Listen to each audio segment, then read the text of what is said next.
Olá pessoal, eu sou Janaína Marticelli e vocês estão no canal Forras de Cultura e Pastagens. E hoje nós vamos ao quadro O Produtor Pergunta, Eu Respondo, e hoje eu vou responder a pergunta do Alexandre Correia.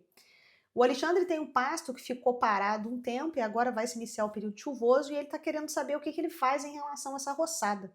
Se ele vai roçar esse pasto no final da seca, se ele vai roçar esse pasto quando as chuvas firmarem. Então é isso que eu vou falar para vocês hoje. Segura a vinheta que seu vídeo já vai começar.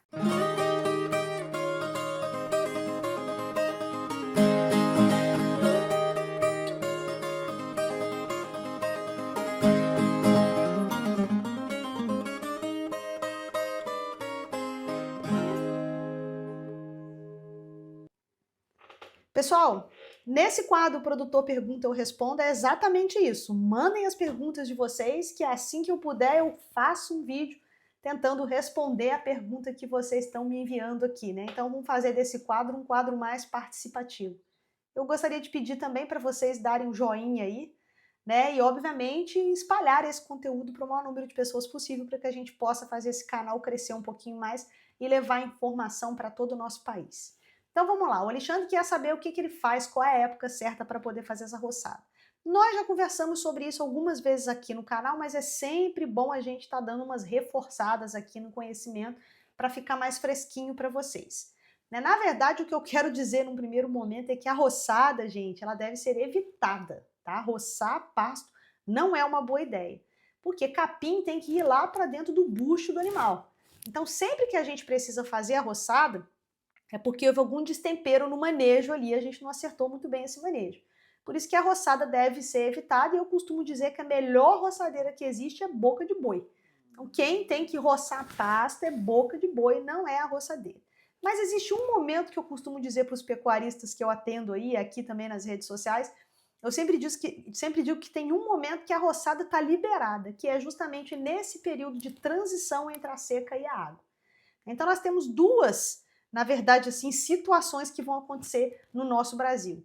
Ou nós vamos sair dessa seca com o pasto completamente rapado, ou nós vamos sair com o pasto passado. É difícil a gente encontrar uma fazenda que acerte essa lotação durante o período seco para entrar bem no período chuvoso. Se a gente sair com o pasto rapado, nas primeiras chuvas, plantas daninhas vão vir primeiro porque a gente acabou com a reserva do nosso capim. Mas isso pode ser assunto para um outro vídeo, se vocês quiserem. Se quiserem que a gente fale, então, né, dos malefícios do pasto rapado, deixa aqui nos comentários que a gente faz um vídeo específico sobre isso. Mas agora a gente está falando do malefício que é deixar um pasto muito alto.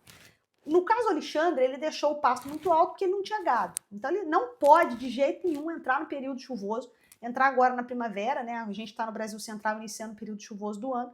Não podemos deixar entrar alto desse jeito. Por quê? Porque vai ter muita sombra e essa sombra inibe o surgimento de novos brotos, de novos perfilhos. Quando está muito alto, muito sombreado, a luz não entra.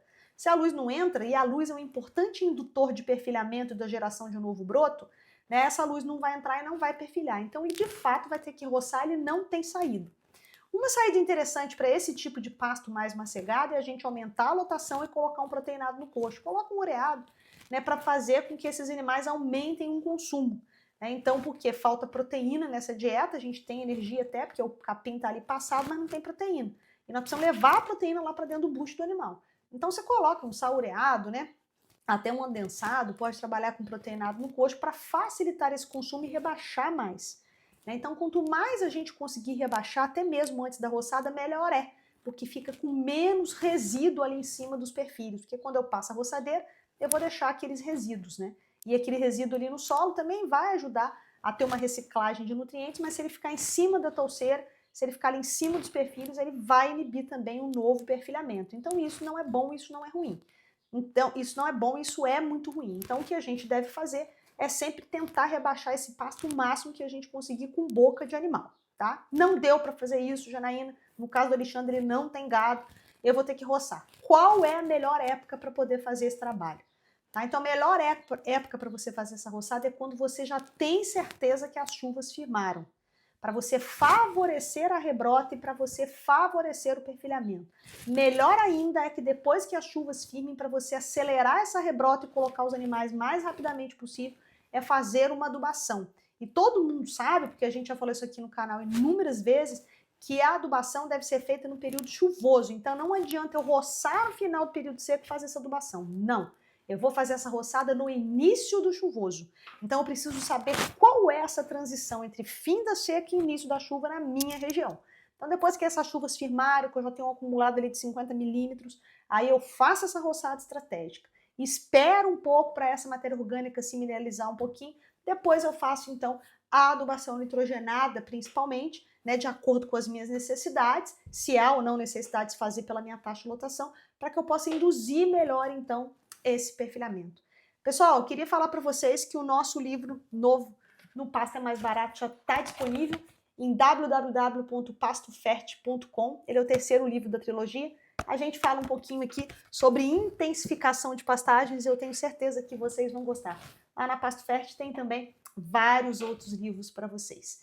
E lembrem-se sempre, seu pasto é lavoura, seu dinheiro é capim, no pasto é mais barato. Fiquem com Deus e até a próxima.